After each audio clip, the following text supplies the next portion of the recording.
जय हिंद मेरे प्यारे बच्चों, आप सभी को स्वागत है फिर से हमारे नए लेक्चर में। ठीक है, अब फिर हम आगे अपना सफ़र कंटिन्यू करते हैं। आप चैनल को सब्सक्राइब कर लें, ठीक है, ताकि और बगल में एक बेल आइकन भी होगा, उस बेल आइकन को भी आप प्रेस कर दें ताकि आपको हर एक नोटिफिकेशन टाइम से पहले मिल जाए। जब भी क्लास हमारी शेड्यूल हो आपको टाइम से पहले मिल जाए, ताकि आप उस टाइम पे अपने आप को प्रिपेयर करके रखो कि मुझे क्लास अटेंड करनी है।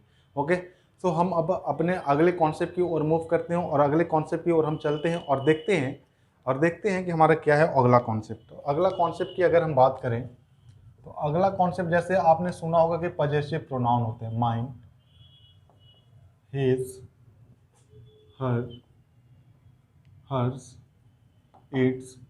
ठीक है, ऐसे पजेसिव प्रोनाउन होते हैं। मैंने आपको बेसिक में कराया भी था और बेसिक में आपको ये चीज़ मैंने बताई थी कि इसमें ऑलरेडी इसमें नाउन इंक्लूड होता है।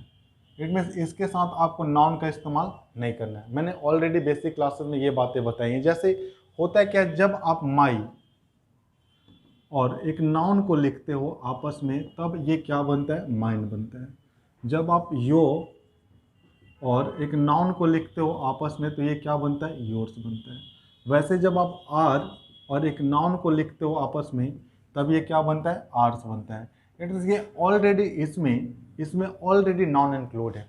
इसमें अगर ऑलरेडी नाउन इंक्लूडेड है तो इसके साथ हमें नाउन इस्तेमाल नहीं करना, सबसे पहली चीज़ ये होती है। ठीक है, लेकिन हमें यहाँ जो सीखना है हम उसकी बात करते हैं।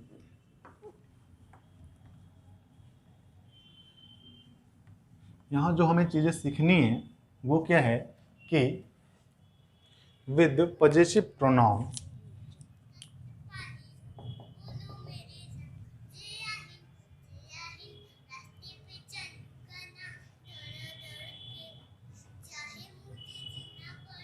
रिकॉर्डिंग कंटिन्यू है।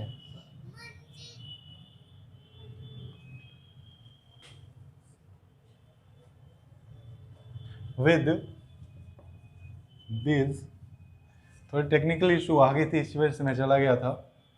ठीक है, तो with this possessive pronoun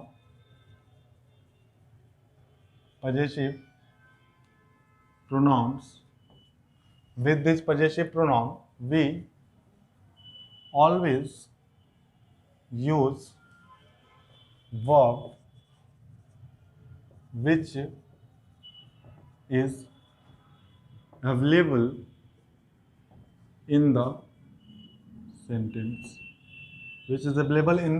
sentence। मैंने क्या बताया कि जब पजेसिव प्रोनाउन है तो पजेसिव प्रोनाउन वाले सेंटेंसेस में, जब भी पजेसिव प्रोनाउन आए तो पजेसिव प्रोनाउन वाले सेंटेंसेस में आपने क्या करना है कि जब भी आप ऑक्सिलरी वर्ब लगाएंगे या हेल्पिंग वर्ब लगाएंगे, ठीक है, या फिर मेन वर्ब भी डायरेक्ट अगर आता है तो जो आप हेल्पिंग वर्ब या मेन वर्ब लगाएंगे वो हमेशा ही किसके अनुसार लगाएंगे, तो जो सेंटेंस है उस सेंटेंस में जो नाउन मौजूद होगा उस नाउन के आधार पर ही आप क्या करेंगे, सेंटेंस में ऑक्सिलरी वर्ब लगाएंगे। ओके, यही चीज़ मैंने लिखा है कि with this possessive pronoun we always use verb which is available in the sentence. Okay, अब देखिए मैं कुछ सेंटेंसेस लिखता हूँ, सेंटेंसेस के बाद आपको ये चीज़ें समझ में आएंगी कि मैं क्या कहना चाह रहा हूँ। ठीक है, जैसे आप सेंटेंसेस की अगर बात करें तो सेंटेंसेस आप लिख सकते हैं जैसे कि योर सीजर्स इज और आर blunt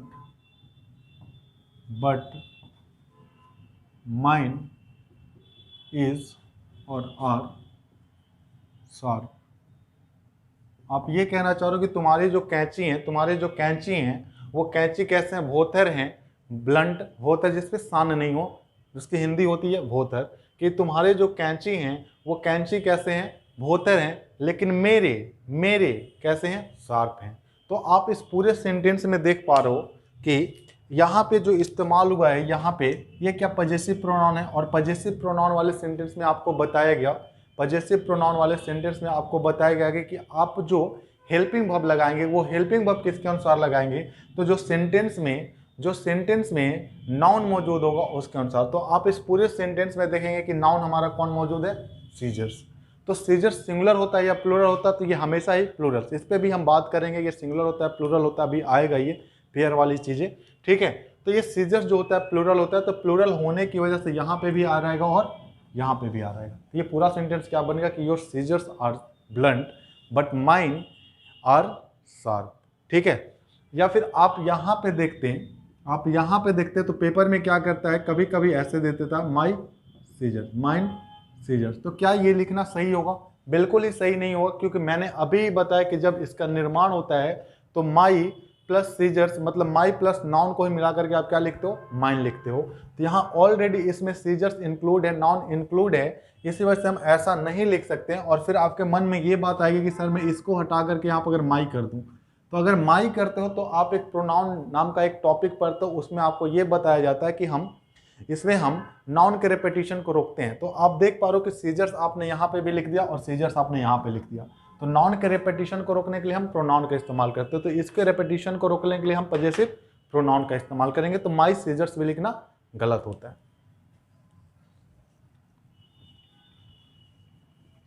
चलिए एक और एग्जांपल लेते हैं कि जैसे मैंने लिखा कि हियर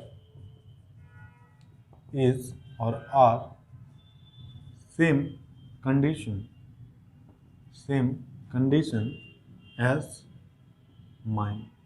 आप इस सेंटेंस को देखेंगे तो इस सेंटेंस में भी आप पाएंगे कि एक पजेसिव प्रोनाउन आया है। इस सेंटेंस में भी आप पाएंगे कि एक पजेसिव प्रोनाउन आया है। वो पजेसिव प्रोनाउन कौन सा है? तो ये माइन एक पजेसिव प्रोनाउन है। अगर ये माइन एक पजेसिव प्रोनाउन है तो पजेसिव प्रोनाउन के केस में आपको क्या करना है कि पजेसिव प्रोनाउन के केस में आपने हमेशा ही एक नाउन को ढूंढना है। तो नाउन इसमें कौन मिल रहा है आपको? ये कंडीशन। और अगर मैं कंडीशन की बात करूँ तो आपको पता है कि ये एशियन है। अगर ये एशियन है तो एशियन होने की वजह से आप क्या करेंगे? इज का इस्तेमाल करेंगे। आप मुझे बताएं ये कॉन्सेप्ट बिल्कुल क्लियर है आपको? अगर क्लियर है तो आप इसे देखें 10 सेकंड, और 10 सेकंड देखने के बाद इसका आप स्क्रीनशॉट लें जल्दी से, ताकि मैं आगे फिर मूव कर पाऊँ।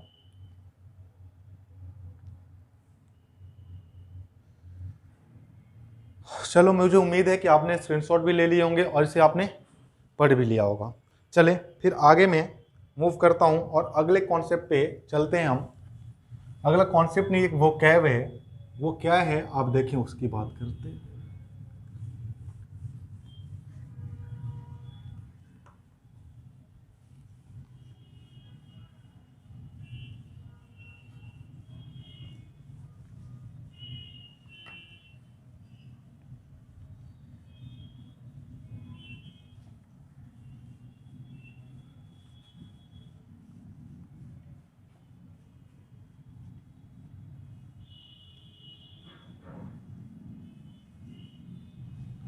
चलिए अब आगे देखें आप। अगर आगे आप देखते हैं तो आगे एक शब्द मिलता है, दैट इज वेजेस। एक शब्द है जिसे हम क्या कहते हैं? वेजेस। तो इस शब्द का क्या मतलब है? वेजेस का मतलब दो होता है। जैसे आपने पीछे अभी पढ़ा था कि मीन्स का मतलब दो हो रहा था, एक पहला सोर्स ऑफ इनकम और दूसरा मेथड या फिर मैनर की बात कर रहा था। वैसे ही वेजेस का भी दो मतलब निकलता है। वेजेस का भी दो मतलब निकलता है। जो पहला मतलब इसका निकलता है वो कहता है, अगर वेजेस की मैं बात करूं तो इसका जो फर्स्ट मतलब निकलता है वो क्या निकलता है? रिजल्ट। रिजल्ट कहने का मतलब क्या है? कॉन्सिक्वेंस। ठीक है, रिजल्ट कहने का क्या मतलब है? कॉन्सिक्वेंस। कॉन्सिक्वेंस कहने का मतलब हुआ उसका परिणाम। ठीक है, तो जब ये रिजल्ट की बात करेगा तो इसके साथ आप हमेशा ही सिंगुलर हेल्पिंग वर्ब लगाएंगे। जैसे मीन्स जब मैनर और मेथड की बात कर रहा था तो उसके साथ आप क्या करते? एस भी लगा रहे थे। वैसे ही जब ये वेजेस रिजल्ट की बात करेगा, जब ये रिजल्ट की बात करेगा तो इसके साथ आपने क्या इस्तेमाल करना है? तो आप इसके साथ सिंगुलर हेल्पिंग वर्ब लगाएंगे। इसके साथ आप सिंगुलर हेल्पिंग वर्ब लगाएंगे। इसका जो सेकंड है, इसका जो सेकंड मीनिंग है वो क्या है कि जब वेजेस का मतलब पेमेंट हो, पेमेंट मतलब समझते हो ना, सैलरी, रुपए पैसे की बात होगी। ठीक है, जब इसका मतलब पेमेंट हो तो पेमेंट वाले केस में आप इसे प्लूरल मानते हो और प्लूरल हेल्पिंग वर्ब का इस्तेमाल करते हैं। देखिए ये वोकैब बेसिस है और इसमें आप जब सेंटेंस पढ़ेंगे तो सेंटेंस में आपको सेंटेंस की पहले मीनिंग समझ में आनी चाहिए कि सेंटेंस का अर्थ क्या है, तभी आप डिसाइड कर पाएंगे कि वेजेस वहाँ पेमेंट के लिए आ रहा है या फिर वहाँ वेजेस पेमेंट के लिए आ रहा है या फिर वहाँ रिजल्ट के लिए आ रहा है। अगर वो पेमेंट के लिए आएगा तो उसके साथ आपने प्लूरल हेल्पिंग वर्ब लगानी है, और अगर वो रिजल्ट की बात करेगा तो वहाँ पे आपको सिंगुलर हेल्पिंग वर्ब लगानी है। ओके, मैं समझ सकता हूँ, मैं समझ रहा हूँ कि यहाँ तक आपको सारी चीज़ें क्लियर होती जा रही हैं। ठीक है, अब देखें आप, जब मैं एग्जाम्पल की बात करूँ, मैं एग्जाम्पल लिखता हूँ। तो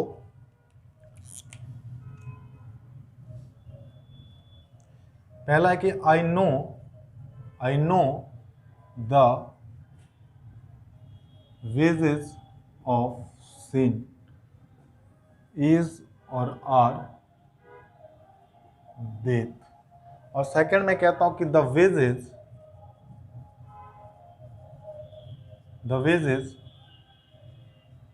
you offered me for this task is और आर बियॉन्ड माई एक्सपेक्टेशन।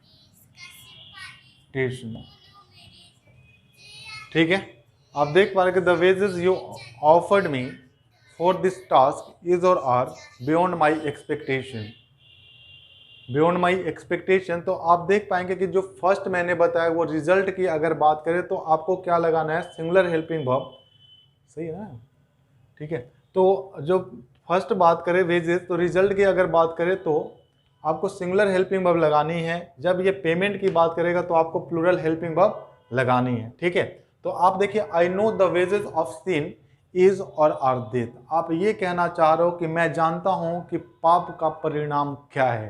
पाप का परिणाम क्या है? तो आप कहना चाह रहे हो कि पाप का परिणाम जो है वो क्या है? मृत्यु है। इट मीन्स आप यहाँ पे रिजल्ट की बात करो। जब आप रिजल्ट की बात करते हैं, जब आप रिजल्ट की बात करते हैं तो रिजल्ट के केस में आपको क्या कहना होता है? रिजल्ट के केस में आप इस वेजेस को सिंगुलर मानते हैं, और सिंगुलर मानने की वजह से ही आप क्या इस्तेमाल करते हैं? इज। आप क्या इस्तेमाल करते हैं? इज। ठीक है, अब आप देखिए सेकंड एग्जांपल लिखा कि the wages is offered me, the wages you offered me for this task is और आर बियॉन्ड माई एक्सपेक्टेशन। आप ये कह रहे हो कि जो पेमेंट आपने मुझे ऑफर किए इस टास्क के लिए, इस काम के लिए, वो मेरे एक्सपेक्टेशन के परे हैं। इट मीन्स आपने सोचा था कि मुझे 100 रुपये मिलेंगे इस काम के लिए, उसने आपको 1000 रुपये दे दिए। तो ये बियॉन्ड द एक्सपेक्टेशन। या फिर ऐसा भी हो सकता है कि आपने कुछ सोचा हो कि आपने 100 रुपये ले रहे, आपको वो उस काम के लिए 10 रुपये दे दिया, तो बियॉन्ड द एक्सपेक्टेशन। ठीक है, तो यहाँ पे रुपए पैसे मत, पेमेंट की बात हो रही है। जब पेमेंट की बात होती है तो आपको पता है कि वेजेस जब पेमेंट की बात करता है तो वेजेस का मतलब प्लूरल निकलता है, और प्लूरल के साथ आप क्या करेंगे? आर लगाएंगे। ठीक है, आप यहाँ तक समझ पाए हैं? समझ पाए हैं तो आप यहाँ तक लिखें, स्क्रीनशॉट लें, ताकि मैं इसके आगे फिर मूव कर पाऊँ।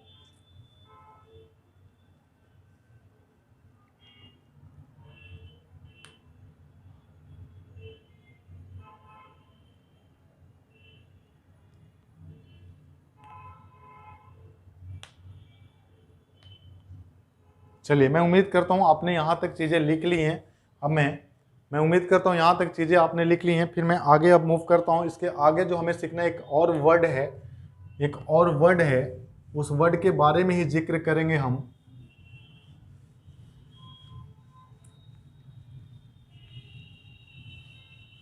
एक वर्ड है, उसी के बारे में हम जिक्र करेंगे। और क्या है वो वर्ड?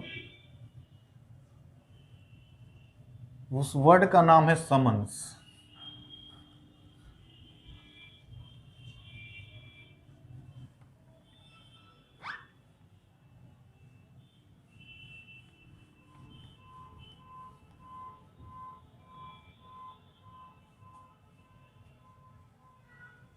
ठीक है, आप देखें अब कि जो आगे हमें जो एक वर्ड मिलेगा, डैट इज समन्स।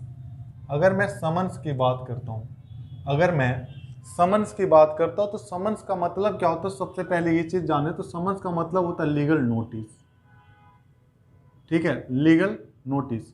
और समन्स जो होता है, जब आप समन्स लिखते हैं तो आपको ये लग रहा होगा कि ये प्लूरल है, जबकि ये प्लूरल नहीं है, ये अर्थी है, ये बना ही है समन्स, जिसका मतलब होता है लीगल नोटिस। और ये जो होता है ये सिंगुलर होता है। और अगर ये सिंगुलर है, अगर ये मेरे प्यारे बच्चों सिंगुलर है, तो हमें आगे क्या लगाना है? Singular helping verb. हमें आगे क्या लगाना है? Singular helping verb.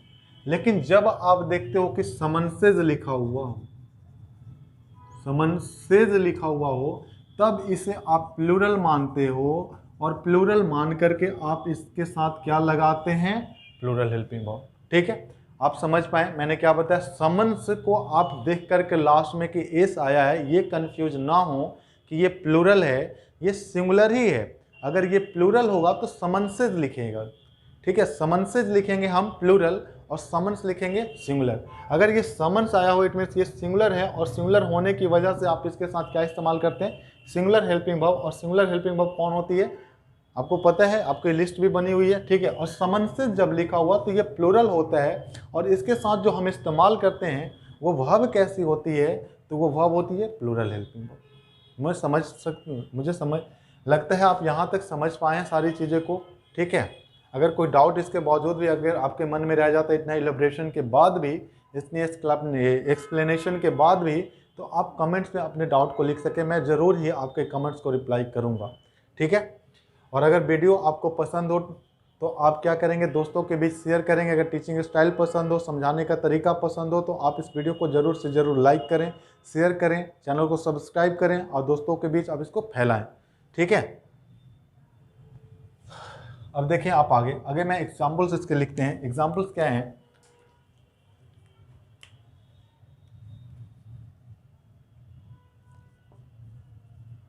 अब इसमें आपको पीछे वाले कॉन्सेप्ट भी लगा है जो मैं एग्जाम्पल लिख रहा हूँ कि a number of summons has और have been issued against you. Sorry, a number of summons has or have been issued. Okay. Next है कि many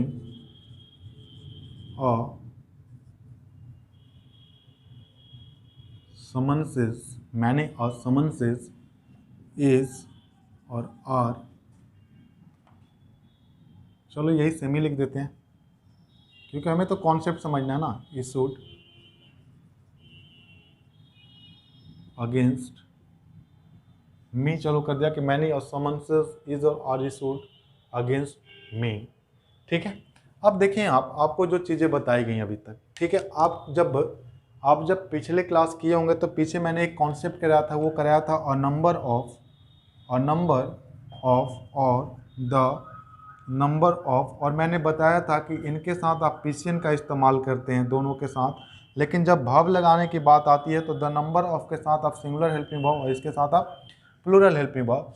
इट मीन्स आप याद कर पाओ या फिर यहाँ से आप इसे कनेक्ट कर पाओ इस क्वेश्चन को, तो आप देख पा रहे हो कि अ नंबर ऑफ आया है, अ नंबर ऑफ आया है, लेकिन इसके बाद हमें पीसीएन लिखना है। क्या ये पीसीएन लिखा हुआ है, क्या ये पीसीएन लिखा हुआ है, तो आप कहोगे बिल्कुल नहीं है, क्योंकि हमें पीसीएन जब बनाना है तो हमें समन्सिज लिखना होता है। ये तो सिंगुलर है, और जब इसे हम पीसीएन बनाएंगे तो पीसीएन बनाने के बाद हम क्या लिखेंगे, समन्सिज। और जब बात आती है कि हेल्पिंग वर्ब आप कैसे लगाएंगे, तो हेल्पिंग वर्ब आप कौन डिसाइड करेगा, ये, क्योंकि ये प्लूरल है तो अपने साथ क्या लेगा, प्लूरल हेल्पिंग वर्ब। तो आप क्या लिखेंगे, प्लूरल हेल्पिंग वर्ब। वैसे ही नेक्स्ट आपने अगर याद रखा हो तो आपको ये भी चीज़ मैंने बताई थी कि जब मैंने के बाद ए आए, एन आए, तो इसके बाद आप एसियन लिखते हैं, और इसके साथ भी आप एस एच भी इस्तेमाल करते हैं। मैनी वाला केस आपको जब पढ़ाया था मैंने, जब मैंने आपको मैनी वाला केस पढ़ाया था उस टाइम मैंने आपको बताया था कि मैनी के बाद अगर ए और एन सेंटेंस में आ जाए तो आपको जो इसके बाद नाउन लगाना है वो नाउन भी सिंगुलर होना चाहिए, और उसके बाद आने वाली वर्ब भी कैसी होनी चाहिए, सिंगुलर होनी चाहिए। ठीक है, तो आप देख पाएंगे कि मैनी के बाद ए लिखा हुआ है, मैनी के बाद ये ए लिखा हुआ है, इट मीन्स यहाँ पे हमें क्या चाहिए, एशियन चाहिए। और अगर यहाँ पे हमें एशियन चाहिए तो एशियन है क्या ये, अगर ये एशियन नहीं है तो आप एशियन बनाएंगे, और एशियन कैसे बनाएंगे, सबसे पहले इस ईएस को हटाएंगे, तो बन गया कि मैनी और समन्स। फिर आपको क्या लगाना है, singular helping verb. Singular helping verb कौन है, इज है। अगर सिंगुलर हेल्पिंग वर्ब इज है तो हम इज के साथ चले जाएंगे, और आप देखो ये भी फॉलो हो गया और हमें यहाँ से भी इसके आंसर भी मिल गया। समझ पाए इस दोनों को कॉन्सेप्ट को रिलेट करके। आप एक बार देखें इसे 10-15 सेकंड तक देखें आप, और जल्दी से आप इसका स्क्रीनशॉट ले ताकि हम आगे मूव कर पाएं।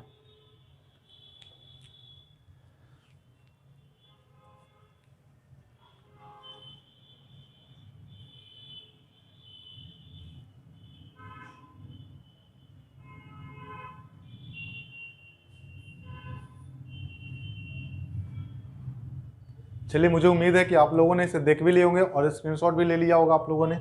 चलो फिर आगे हम मूव करते हैं और अगले कॉन्सेप्ट पे चलते हैं।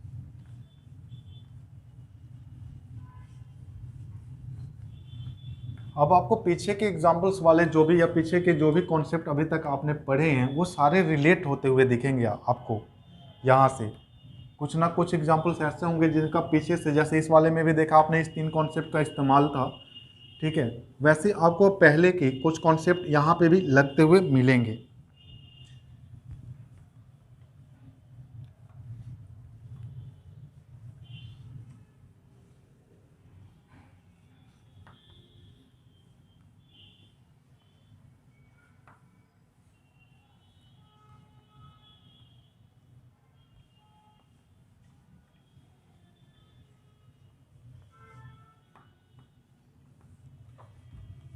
चलिए अब देखते हैं हम कि एक इंट्रोडक्टरी सब्जेक्ट होता है, that is there.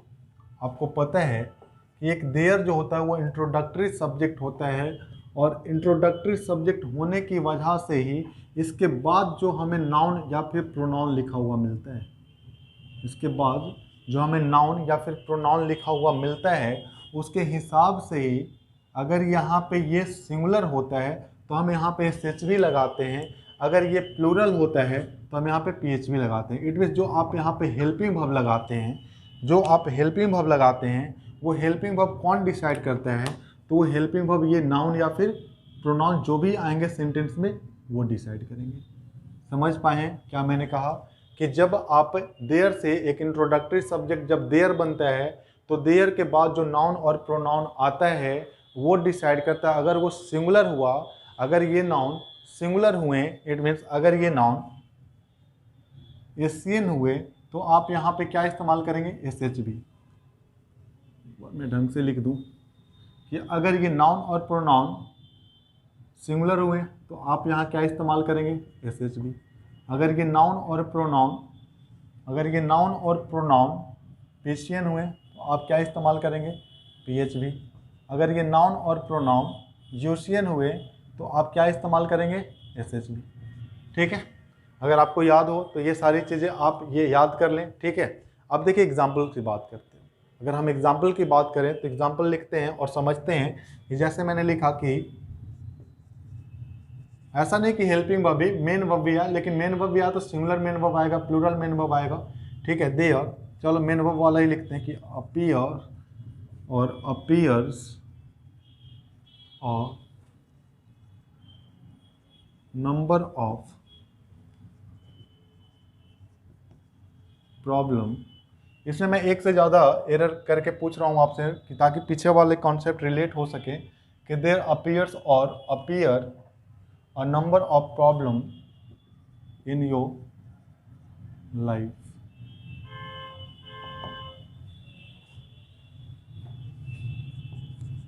There is और are much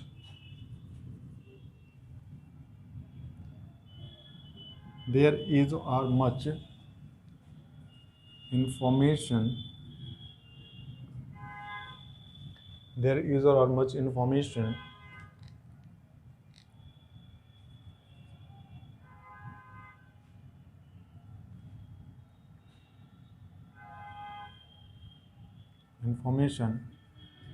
there about this product. ठीक है, और आप लिखना चाहो तो लिख सको कि देयर इज और आर मैनी बॉयज प्लेइंग, या फिर मैनी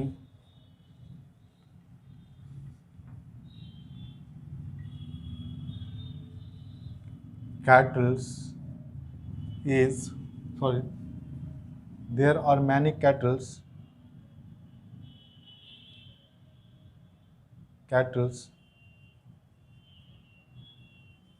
लेकिन इस तरीके से लिखना ये गलत ही मानो। चलो वही पहले वाला ही लिख लेते हैं हम कि देयर आर और is many boys absent today. is or are many means of doing this task. ये 4 एग्जाम्पल लिखे, 4 एग्जाम्पल के थ्रू आपको समझना है। सबसे पहले तो देयर के बाद हमें क्या ढूंढना है कि नाउन और प्रोनाउन। वो नाउन और प्रोनाउन हमारा सिंगुलर आया है, मेनली नाउन ही आएगा, प्रोनाउन बहुत कम ही आते हैं। ठीक है, कि ये नाउन और प्रोनाउन सिंगुलर है तो हम यहाँ पे सिंगुलर लगाएंगे, सिंगुलर वर्ब। अगर प्लूरल है तो प्लूरल वर्ब, अगर अनकाउंटेबल है तो सिंगुलर वर्ब। जैसे आप देख पा रहे हैं कि देयर अपीयर्स और appear a number of problem in your life. तो सबसे पहली बात तो अभी जो आपने देखा कि अ नंबर ऑफ और the number of, a number of और द नंबर ऑफ की बात करें तो अ नंबर ऑफ और द नंबर ऑफ, मैं शॉर्ट में थोड़ा लिख रहा हूँ ताकि, ठीक है, क्योंकि ये सारे कॉन्सेप्ट पढ़ाए हुए हैं। तो अ नंबर ऑफ और द नंबर ऑफ अगर आए तो दोनों के बाद आप पीसीएन इस्तेमाल करते हो। ठीक है, दोनों के बाद आप पीसीएन इस्तेमाल करते हो। अ नंबर ऑफ हो तो इसके साथ आप प्लूरल हेल्पिंग वर्ब, इसके साथ आप सिंगुलर हेल्पिंग वर्ब। तो आप देख पा रहे हो कि यहाँ पे अ नंबर ऑफ प्रॉब्लम लिखा हो, तो क्या आप प्रॉब्लम लिख सकते हैं? क्या आपको एसीएन लिखना है या फिर पीसीएन लिखना है? आपको पीसीएन लिखना है। तो सबसे पहली गलती जो है कहाँ पे है? प्रॉब्लम्स में। और जैसे ही आप देखते हो कि जब आप आगे बढ़ते हो तो आपको सबसे पहले तो वहाँ मैंने दो गलती जानबूझ कर दी है ये सेंटेंस में, लेकिन जब आप पेपर दोगे तो पेपर में आपसे 2 गलती नहीं पूछी जाएगी, कहीं पे एक ही जगह गलती होगी, या तो यहाँ या फिर वहाँ। ठीक है, तो देयर अपीयर्स और appear a number of problems. मैंने कहा कि आप इसके बाद नाउन ढूंढो। क्या नाउन आपको प्रॉब्लम्स मिला जो कि प्लूरल है? अगर ये प्लूरल है तो अपने साथ ये वर्ब कैसा लेगा? तो प्लूरल लेगा, जो कि अपीयर क्या है? वर्ब है। मैंने बताया पहले ही कि जब V1 में आप एस और यस ऐड करते हो तो ये सिंगुलर बनता है, लेकिन जब सिर्फ आप V1 लिखते हो तो ये क्या होता है? प्लूरल होता है। तो आपको जरूरत किसकी थी? प्लूरल की। इसी वजह से आपने क्या किया? प्लूरल लिखा। नेक्स्ट है कि देयर इज और are much information about this product. ठीक है, मैंने पिछले ही पिछले लेक्चर में ही बताया है मच किसके साथ आता है? अनकाउंटेबल नाउन के साथ। ये जो लिखा हुआ ये अनकाउंटेबल नाउन है। अगर ये अनकाउंटेबल नाउन है तो अनकाउंटेबल नाउन के पहले यही डिसाइड करेगा हमें, तो इसके अनुसार हम क्या लगाएंगे? इज लगाएंगे या आर लगाएंगे? तो बिल्कुल आपको पता है कि अनकाउंटेबल नाउन अपने साथ क्या लेता है? सिंगुलर हेल्पिंग वर्ब लेता है, इसी वजह से हम इज लगाएंगे। नेक्स्ट है कि देयर इज और are many boys absent today. There is और are many boys absent today. तो अगर हम इसकी बात करें तो आपको पता है कि ये मैनी अपने साथ क्या लेता है? पीसीएन लेता है। अगर ये पीसीएन है तो पीसीएन के अनुसार हम क्या लिखेंगे? पीएचवी। पीएचवी कौन है? आर। नेक्स्ट है कि देयर इज और are many a means of doing this task. अगर आप पहले क्लासेस, इससे पहले क्लासेस आप ढंग से देख रहे हो, जहाँ पे भी मेरी मीन्स की बात हुई है, जहाँ पे मीन्स की बात हुई, अगर वहाँ से इससे रिलेट करो तो बहुत आसानी से कर पाओगे। और मैंने इससे पहले वाले ही स्लाइड में, पहले वाले ही कॉन्सेप्ट में बताया कि जब मैंने के बाद ए और एन आता है तो आप इसे एसियन मानते हो और आपको क्या लगाना होता है? एसएचबी। तो आप ये मैंने लिखे हो, मैंने के बाद ए है और ए के बाद अगर ये आया तो ये क्या कहलाएगा? एशियन। अगर ये एशियन है तो एशियन होने की वजह से कौन आएगा यहाँ पे? इज आएगा। मैंने ये बताया है कि मीन्स जो है ये सिंगुलर भी होता है और प्लूरल भी होता है। जब मीन्स का सिंगुलर में बात करते हैं तो ये मैनर और मेथड की बात करता है। प्लूरल की जब बात करते हैं हम तो जब इसे प्लूरल के ट्रीट करते हैं तो ये सोर्स ऑफ इनकम की बात करता है। ठीक है, मैनर और मेथड में भी ये प्लूरल होता है, लेकिन आपको पहचानना होता है। लेकिन ये ए के बाद आया तो ये जेन्युइन सी बात है, ये सिंगुलर है, इसी वजह से हम उसके साथ सिंगुलर हेल्पिंग वर्ब लगाएंगे। देखिए आप जल्दी से, ताकि मैं इसके आगे वाले कॉन्सेप्ट पे मूव कर पाऊँ।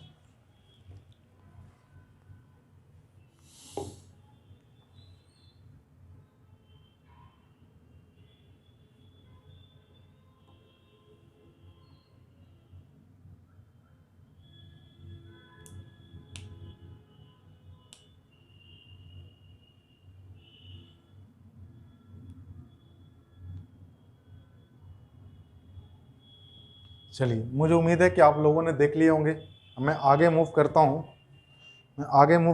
इसके आगे वाले कॉन्सेप्ट पे। आप जल्दी से स्क्रीनशॉट ले लें अगर नहीं लिया आपने तो।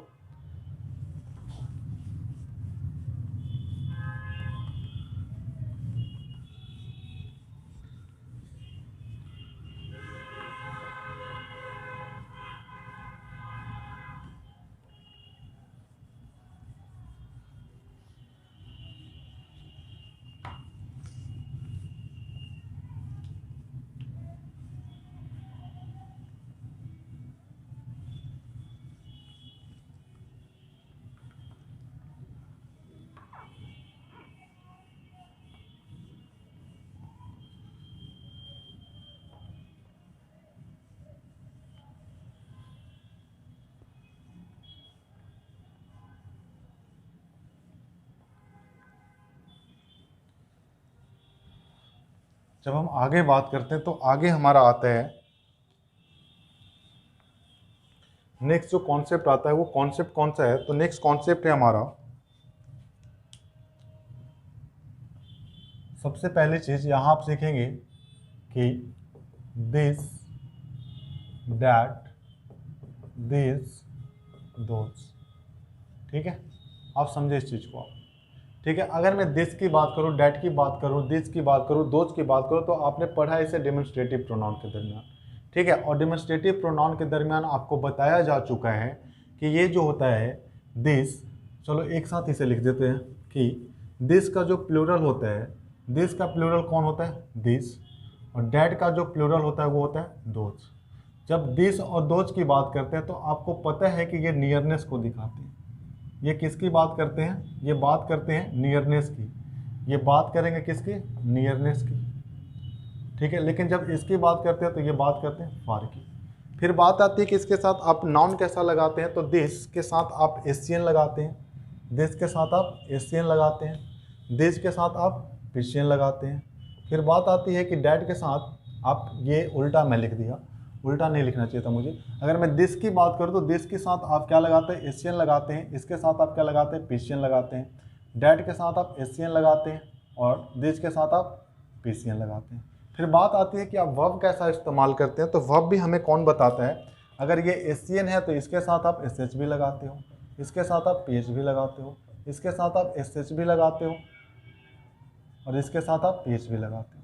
ठीक है, जैसे बात अब आती है, ऐसे इतने आसान कॉन्सेप्ट से आपसे क्वेश्चन नहीं पूछे जाते, क्वेश्चन थोड़ा मोड़ के पूछे जाते हैं। ठीक है, थोड़ा टफ बना करके पूछे जाते हैं। मैं बता रहा हूँ कैसे। आपको इतनी बात तो याद ही होगी कि अगर मैं इसे एक फॉर्म में अगर दो फार्मूला बना दूँ तो कैसे आप बना सकते हो कि दिस, और अगर डैट आए तो आप इसके साथ एशियन लिखना है और इसके साथ आपको एस एच भी इस्तेमाल करना है।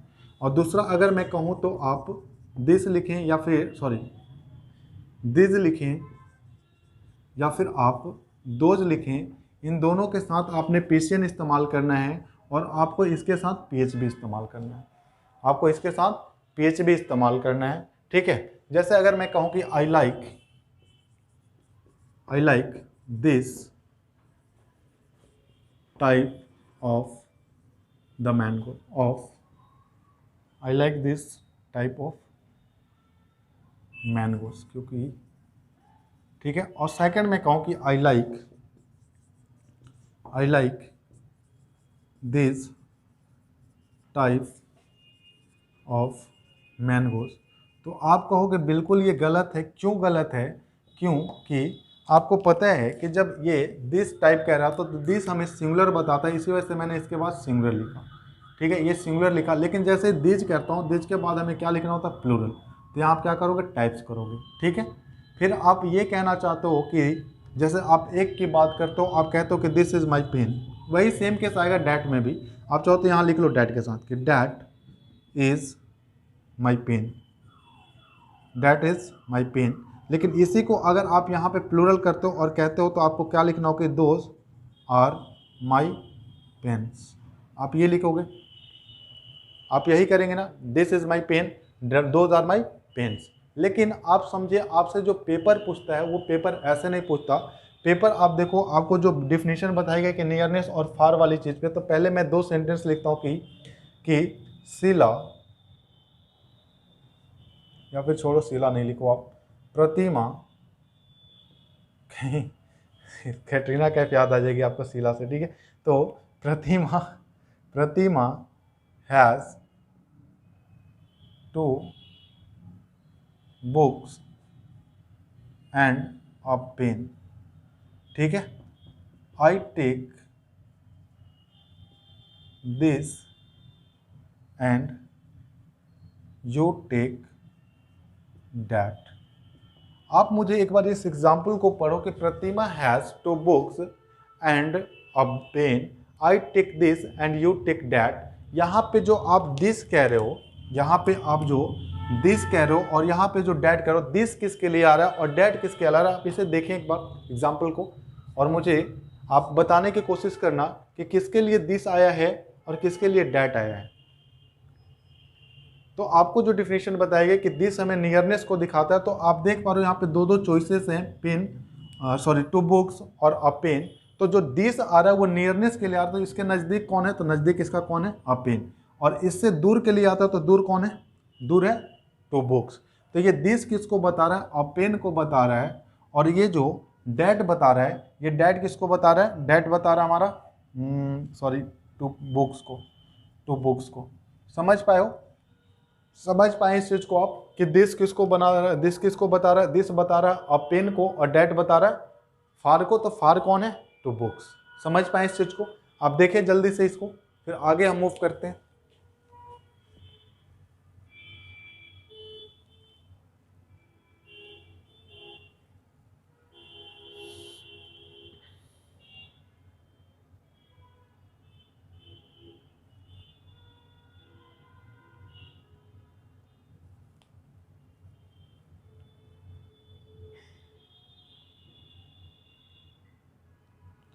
चलिए फिर आगे अब मूव करते हैं। मैं समझ पा रहा हूँ कि यहाँ तक आपको सारी चीज़ें क्लियर हैं, ठीक है। अब मैं आगे मूव करता हूँ, इसके आगे वाले कॉन्सेप्ट पे चलते हैं और देखते हैं कि हमें आगे क्या पढ़ना है।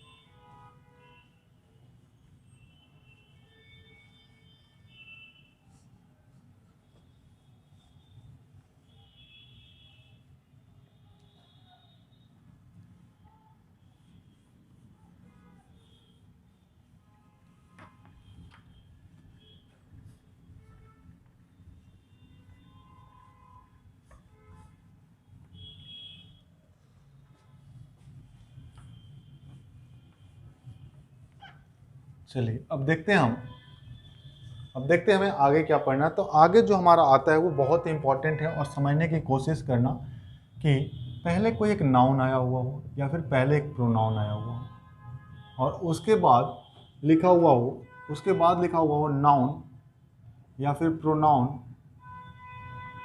In opposition. समझना इस अपोजिशन का क्या मतलब है, मैं बताऊंगा आपको। ओपोजिशन नहीं है, अपोजिशन, ठीक है। तो आप जो हेल्पिंग वर्ब लगाएंगे ना, आप जो हेल्पिंग वर्ब लगाएंगे, वो हेल्पिंग वर्ब कौन निर्धारित करेगा, तो वो हेल्पिंग वर्ब निर्धारित करके हमें बताएगा फर्स्ट वाला नाउन या फिर प्रोनाउन। अगर ये सिंगुलर हुआ तो हम वहाँ पे सिंगुलर हेल्पिंग वर्ब, अगर ये प्लूरल हुआ तो हम वहाँ पे प्लूरल हेल्पिंग वर्ब। जैसे समझने की कोशिश करना, आप समझने की कोशिश करना कि इसका क्या मतलब है नाउन इन अपोजिशन या फिर प्रोनाउन इन अपोजिशन का, ठीक है। जैसे ये पहले सेंटेंस में आता क्यों है, तो इसकी चीज़ आप लिख रहे कि नाउन इन अपोजिशन की डिफिनीशन क्या होगी या प्रोनाउन इन अपोजिशन की, कि to give the additional information about the noun और प्रोनाउन। लेकिन ये किस नाउन और प्रोनाउन के एडिशनल इंफॉर्मेशन दे रहा है, तो ये ठीक अपने पहले वाले की, ठीक है। ये पहले वाले नाउन और प्रोनाउन के एडिशनल इंफॉर्मेशन दे रहा है। अगर ये पहले वाले नाउन और प्रोनाउन के एडिशनल इंफॉर्मेशन दे रहा है, अगर ये एडिशनल इंफॉर्मेशन दे रहा है, तो हमें प्रायोरिटी देनी होती है फर्स्ट वाले नाउन और प्रोनाउन को। इसी वजह से हम किसके अनुसार लगाते हैं, तो फर्स्ट वाले के अनुसार ही लगाते हैं। जैसे आप एग्जाम्पल से समझ पाएंगे कहने का मतलब क्या है। जैसे मैं कुछ एग्जाम्पल्स पहले लिख लूँ, उसके बाद मैं आपको समझाता हूँ, तब तक आप इसे देखें क्या कहने का मतलब है।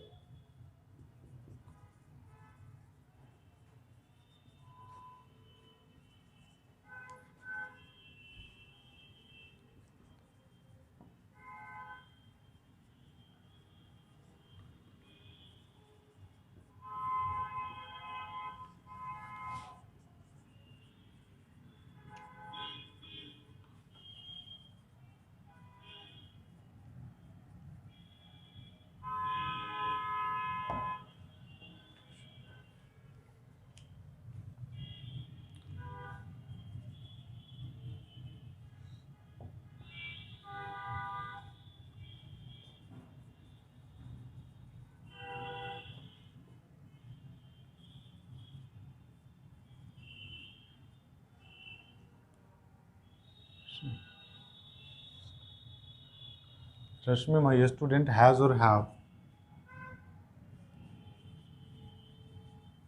qualified the exam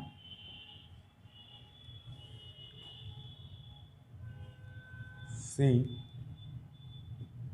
my neighbor, C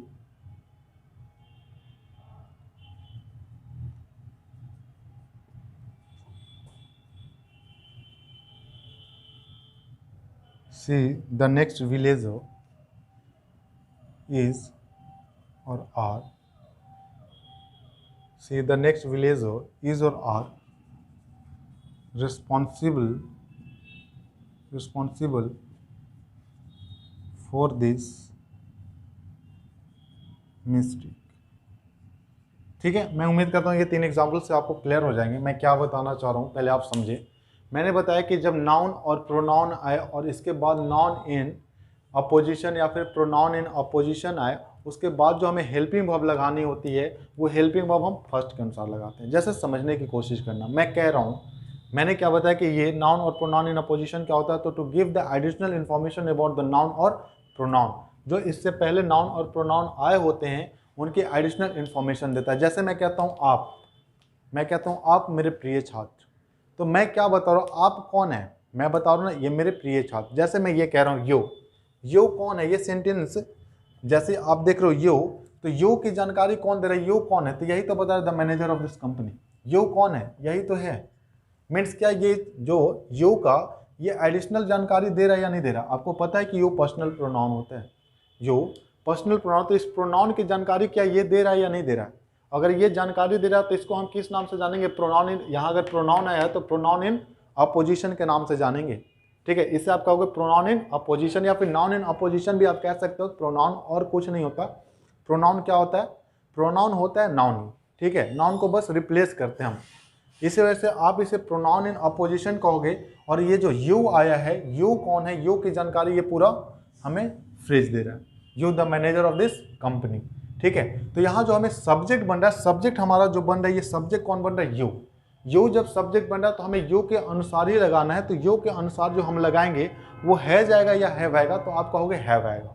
ठीक है, यहाँ पे क्या आएगा, हैव आएगा। आप ये समझ पाए होंगे, मुझे उम्मीद है कि नाउन इन अपोजिशन और प्रोनाउन इन अपोजिशन कहने का मतलब क्या है। नाउन इन अपोजिशन कहने का मतलब है कि जो नाउन या फिर प्रोनाउन उसके पहले आया है उसकी एक्स्ट्रा, उसकी एडिशनल जानकारी जो शब्द दे, जो फ्रेज दे, उसे हम क्या कहते हैं, नाउन इन अपोजिशन और प्रोनाउन इन अपोजिशन। जैसे आप देख पा रहे हो नेक्स्ट कि रश्मि माय स्टूडेंट। अब रश्मि कौन है, रश्मि कौन है, ये कौन बता रहा है, यही बता रहा है। रश्मि कौन है, क्या यही बता रहा है कि रश्मि हमारी स्टूडेंट है।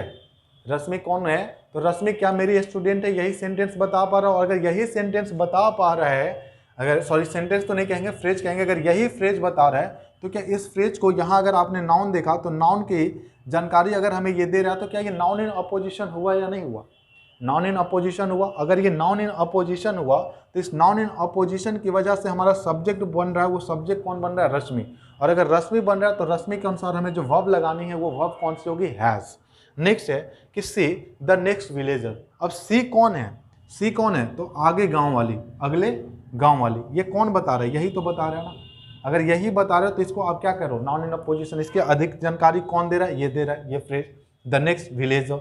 अगर ये सेंटेंस हमें इसकी जानकारी दे रहा है तो ये नाउन इन अपोजिशन हुआ, या फिर नाउन फ्रेज के भी नाम से आगे पढ़ोगे आप। ठीक है, तो इसे आप नाउन इन अपोजिशन कहोगे तो हमें जो सब्जेक्ट बनते हुए दिख रहा है, सब्जेक्ट क्या यहाँ पे भी सी बन रहा है, मेन सब्जेक्ट सी है, तो सी के अनुसार हमें क्या लगाना है, इज लगाना है। बताएं यहाँ तक कोई आपको प्रॉब्लम है, यहाँ तक सारे कॉन्सेप्ट आपको क्लियर है। फिर हमारी मुलाकात होगी नेक्स्ट लेक्चर में। ठीक है, तब तक के लिए बाय बाय। आप लोग को वीडियो पसंद आ रहे हो तो आप सब चैनल को सब्सक्राइब करें, दोस्तों के बीच शेयर करें। साथ साथ सब्सक्राइब करने के साथ उसके बगल में एक बेल आइकन आता है, उस पर बेल आइकन पे आप प्रेस कर दें ताकि जब भी क्लासेस शेड्यूल हो आपको नोटिफिकेशन पहले मिल जाए। वीडियोज़ को शेयर करें, लाइक करें। ठीक है, चलिए फिर मिलते हैं हम नेक्स्ट क्लास में। Thank you very much and Jai Hind to all of you.